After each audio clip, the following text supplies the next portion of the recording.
Assalamualaikum warahmatullahi wabarakatuh. Good evening, everyone. And how are you today? I hope you always be fine. And then, first of all, let's pray to our prayer. Start from now and finish. And today, we will learn about announcement. We will learn about announcement.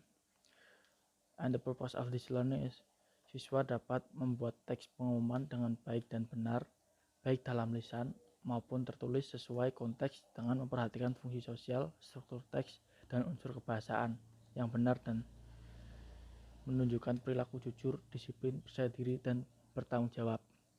Itu adalah tujuan pembelajaran kali ini. Dan you student, have you seen the announcement? And what is the announcement? What's announcement? And what is the purpose or function of announcement? Okay, let's explain. And first, the definition of announcement atau definisi dari pengumuman.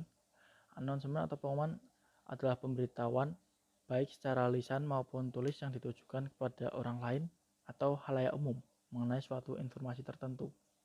Itu adalah definisi dari pengumuman. And second is the purpose or the function of announcement atau tujuan atau fungsi dari dibuatnya sebuah pengumuman.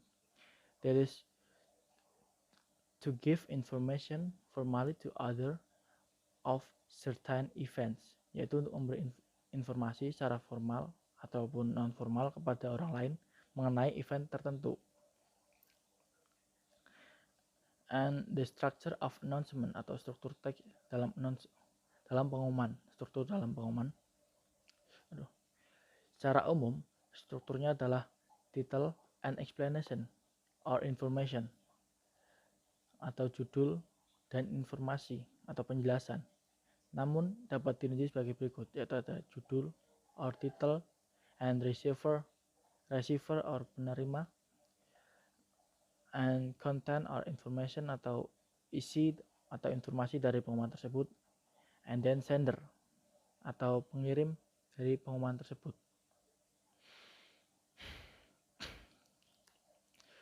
Kemudian ada bagian-bagian pengumuman.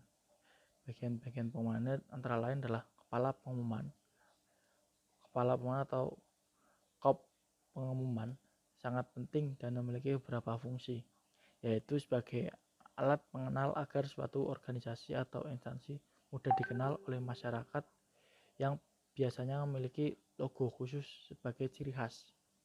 Biasanya di kepala pengumuman ini terdapat pada pengumuman yang formal, itu seperti pengumuman di sebuah kantor atau lembaga atau di sekolah.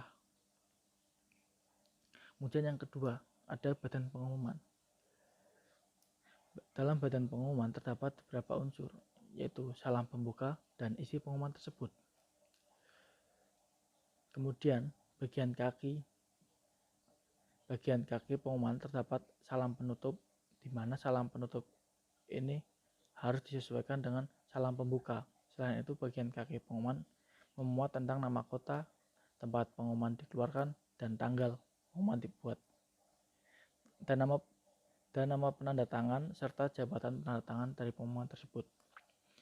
Kemudian jenis-jenis pengumuman atau announcement mempunyai banyak macamnya, seperti pemberitahuan atau himbauan, kemudian pengumuman suatu kegiatan atau pengumuman event, kemudian pengumuman orang hilang, kemudian pengumuman lowongan pekerjaan, kemudian berduka, kemudian pernikahan, iklan, dan pemberitahuan pembatalan acara, dan lain-lain.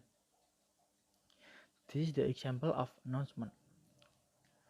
Let me read this example for you. Attention please, our school will have some competition that will be held on 17 August 2016 to celebrate Indonesia's Independence Day. There are running, swimming, and many other competitions.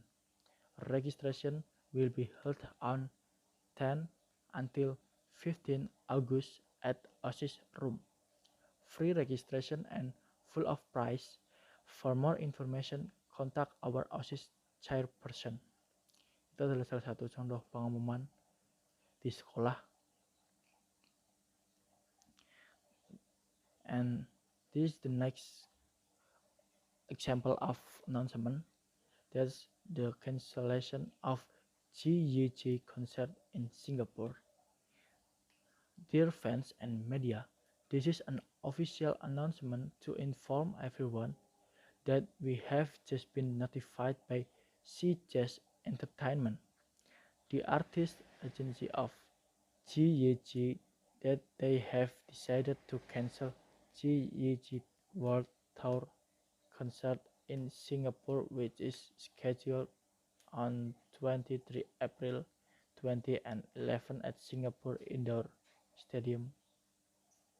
It is with that we have to accept this cancellation notice from the artist agency at this point in time.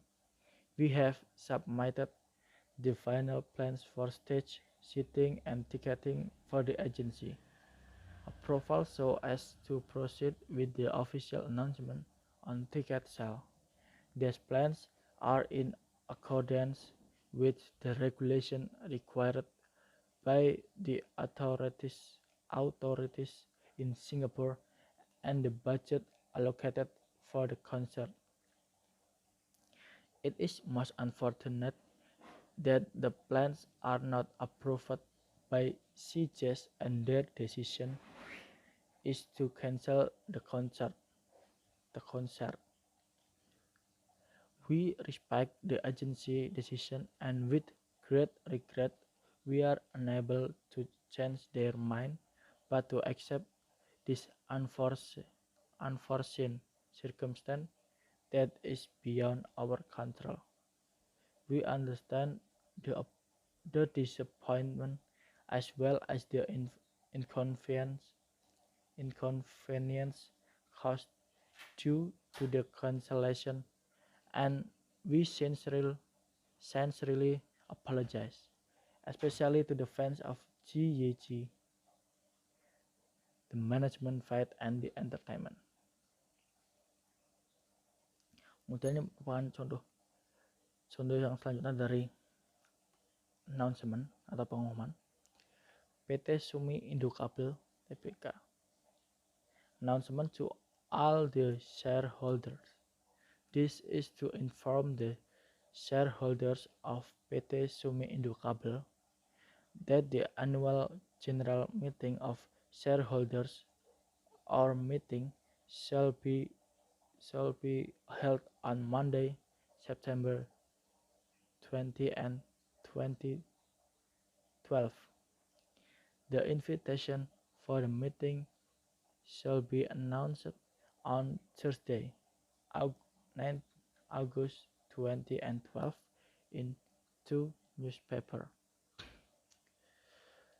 Those who are entitled to attend or wish to be represented at the meeting by proxies and eligible to vote at the meeting are shareholders whose names are recorded in company's register of shareholders on Wednesday, August 8, 2012 at 4 p.m. Shareholders who will submit their proposal to the agenda of meeting in accordance with the company article of association must send it to the director at least 7 days before invitation of meeting. Tangerang, Juli 25, 2012. PT Sumi Indokabel. Director. Langkah-langkah atau cara membuat pengumuman. 1. Menentukan pokok-pokok pengumuman. Siapakah yang membuat pengumuman? Pada siapa pengumuman tersebut ditujukan?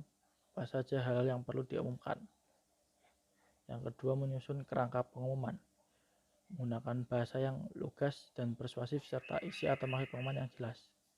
Membuat urutan-urutan maksud yang disampaikan seperti berikut. menetapkan dalam satu alinea maksud dan tujuan yang ingin disampaikan, kemudian menghindari pemakaian kalimat yang kurang efektif, misalnya singkatan atau akronim, kemudian memahami bentuk pengumuman dan penulisannya, yang terakhir kalimat penutup. So, what we have learned today, the first is we have learned about the definition of announcement, and then the purpose or the function of the announcement, and then the structure of announcement, and then the kind of announcement, and the example of announcement, and then how to make an announcement. So I think enough for me, and thank you so much for your attention, and wassalamualaikum warahmatullahi wabarakatuh. See you again. Cheers.